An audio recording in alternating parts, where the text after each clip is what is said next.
Pertanyaan berikutnya datang dari Mas Randy asal Surabaya yang menanyakan terkait hukum merawat orang tua ataupun berbakti kepada orang tua. Karena masih ketika kecil suka dipanggil maling oleh ayahnya dan sering dikatakan dengan kata yang kurang baik. Ya, apakah masih berkewajiban untuk merawat orang tua yang sakit? Seperti itu. Ya, namanya hubungan sesama manusia, apakah hubungan itu orang tua dengan anak, ya tentu tidak 100% ya baik-baik saja, ya kan. Dan dalam fikih itu dibahas, kalaupun bapak itu sempat memukul anak, ya selama ya memukul itu tidak mengakibatkan ya wafat atau kecelakaan, ya itu masih dimaafkan karena posisi orang tua itu muadib, pendidik begitu, ya, muadib, jadi tidak boleh dipidanakan gitu kan, apalagi ini hanya kata-kata, ya kan, mungkin konteksnya Agak kotor kata. Iya, malko ada kotor. Nah, ya tentu dengan jasa dan doa orang tua dibandingkan ya dengan ucapan anak itu nggak seberapa, ya kan. Ya sebelum lahir, ketika lahir, sampai membesarkan, ya bagaimana, ya kan. Ya jadi ya harus tentu saja berlapang dada lah kalau ke orang tua itu, ya. Apalagi udah sakit parah di sini. Iya, apalagi jadi itu. Dan ini kalau orang tua itu dalam posisi sakit parah itu sesungguhnya pintu surga, iya kan. Maka celakalah orang yang mendapatkan orang tuanya sudah tua lalu tidak menjadikan kesempatan untuk berbakti, ya kan, sehingga tidak menjadi jalan masuk surga bagi anak itu celaka anak itu. Jadi ini kesempatan sesungguhnya, ya bukan hanya wajib ya seperti biasa, tapi ini istimewa. Jadikanlah ini kesempatan istimewa dan tentu saja kesempatan untuk insya Allah meraih pintu surga insya Allah. Baik, terima kasih atas pencerahannya. Pertanyaan berikutnya datang dari Ibu Ismi asal Jakarta. Jika suami meminta istri meninggalkan rumahnya punya suami, karena suami tidak nyaman serumah dengan istri, bagaimana hukumnya? Istrinya bekerja dan ngekos di Jakarta, rumah suami di Purwakarta. Ya, bismillahirrahmanirrahim. Ini masalah memang karena tuntutan kerja begitu ya. Tapi intinya kan tidak bisa bersama ya secara fisik ya dalam waktu yang normal ya. Yang normal bisa saja tidak bersama tapi tiap pekan itu ketemu, ya kan, ya kalau ini cukup lama tidak ketemunya, nah ini ada ekses biasanya ya. Jadi bagaimana mencari cara agar tidak mengakibatkan yang lebih serius, itu bisa makin retak, ya kan. Nah perlu ada yang mengalah ya atau bagaimana, ya kan, ya demi ya membela ya tentu saja rumah tangga ya ini menjadi amanat ya di pundak suami dan istri. Ini kan mitsak, ikatan dari Allah Subhanahu wa taala. Ya, jangan sampai ikatan ini ya terlalu mudah begitu kan untuk dicerai-beraikan begitu. Jadi ini ya amanat mitsaqun ghalidho. Ya ikatan yang kuat Allah titipkan kepada kedua belah pihak, harus dijaga gitu kan. Ya bagaimana, jadi harus mencari cara lah. Jadi hal-hal yang kurang tadi tentu saja bisa ya ditoleransi lah, ditoleransi. Suami misalnya kurang cocok ya ditoleransi, kembalilah kepada kesepakatan awal itu seperti apa. Jadi tadi kan mengusir ya kan, tentu ya perlu dikomunikasikan ya, tidak begitu caranya kan, bagaimana ya kalau ya perlu serumah lagi ya bagaimana ya kan, siapa yang mengalah dan seterusnya ya kan, ya begitu, atau bahkan bisa ya cari pekerjaan yang ya domisilinya lebih memungkinkan kan begitu.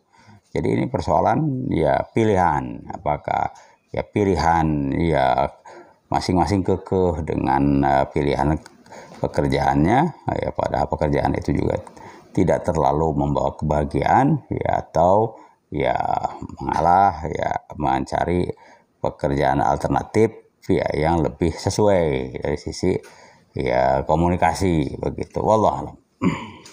Baik, terima kasih atas pencerahannya. Pertanyaan berikutnya datang dari Ibu Rika Salampung yang menanyakan, suami saya mengatakan bentuk kaki saya sama seperti bentuk kaki ibu mertua. Apa itu sudah termasuk zihar? Bismillahirrahmanirrahim. Ini memang ada akhlak ya, ucapan dan perlakuan ke istri dan tentu kepada orang tua. Di antara akhlak itu ya, bahkan dahulu di zaman jahiliyah sekalipun mereka tahu ya kan, kalau seorang suami ya, ke istrinya, kan istri itu halal ya, lalu menyerupakan dengan perempuan lain yang haram secara permanen, sebut ya ibunya itu kan haram permanen ya kan, atau saudara perempuannya yang haram permanen.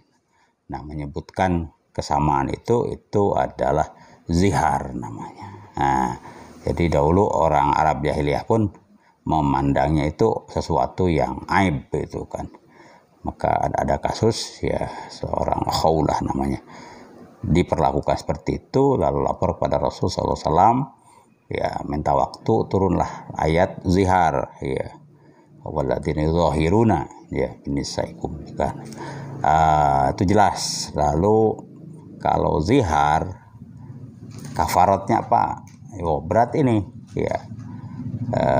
Peringkat 1 adalah itqu raqabah, memerdekakan sahaya. Sekarang objeknya sudah tidak ada. Nah, kemudian siam syahraini. Nah, berat tuh ya kan, 2 bulan puasa itu. Ya, mutatabi'aini lagi kan. Udah berat ya. Makanya jangan main-main kan. Lalu kalau ya tidak kuat, ya turunannya adalah ke it'am sittina miskina, ya memberi makan 60 ya fakir miskin, begitu ya kan. Nah, jadi itu hukumnya ya kan. Tapi tadi tidak persis mengatakan kamu seperti punduk atau punggung ibuku kan? Bentuk kaki ini bentuk kaki. Bentuk kaki. Nah, bentuk kaki kamu tuh mirip bentuk kaki ibuku ya kan. Nah, itu juga ibuku jelas perempuan yang tidak halal dinikahi ya kan. Bolehkah ya, kepada seseorang ya sebelum dinikahi itu mencermati, melihat-lihat keindahan kaki ya, sampai bentuknya itu kan berarti bukan hanya satu jari kan. Kalau ya bentuk kakimu berarti kan bukan hanya satu jari ya kan, dilihat. Nah, itu kan tidak halal ya kan, melihat bentuk jari kaki. Nah, itu termasuk gitu kan. Itu para ulama ya, jumhur ulama itu mengatakan iya termasuk itu zihar, berarti harus kafarat. Waduh kan, itu kan. Ini untuk wawasan ya. Untung ya fikih itu kan ada madhab-madhab. Nah, di sini ada hikmahnya. Ada satu madhab Hambali, Imam Ahmad Hambali. Nah, itu mengatakan kalau bukan menyebutkan punggung ya, atau bagian badan yang dominan begitu kan, ya hanya menyebutkan ya tangan, kaki bagian kan begitu, atau telunjuk, itu tidak termasuk zihar. Karena Imam Ahmad ini ya cenderung teks ya kan, memahaminya itu. Yang terserah ya mau memilih pendapatnya, termasuk mazhab Syafi'i dan mazhab yang lain itu mengatakan itu zihar. Jadi harus kafaratnya ya beri makan, kalau tidak kuat puasa 2 bulan berturut-turut ya beri makan 60 miskin ya kan ya. Kalau ya misalnya, oh ini saya tidak, suami saya itu kan hanya main-main ya, tidak ada terlintas ya cerai atau apa begitu kan. Nah pilih madhab Imam Ahmad, yaitu tidak termasuk zihar begitu. Tapi menurut saya karena itu soal akhlak, soal etika ya kan, tidak gratisan, itu tetap ya harus kafarat walaupun tidak 60 miskin ya. Turunannya itu kafarati kan ke 10 ya. It'amu asyarati masakin ya kan.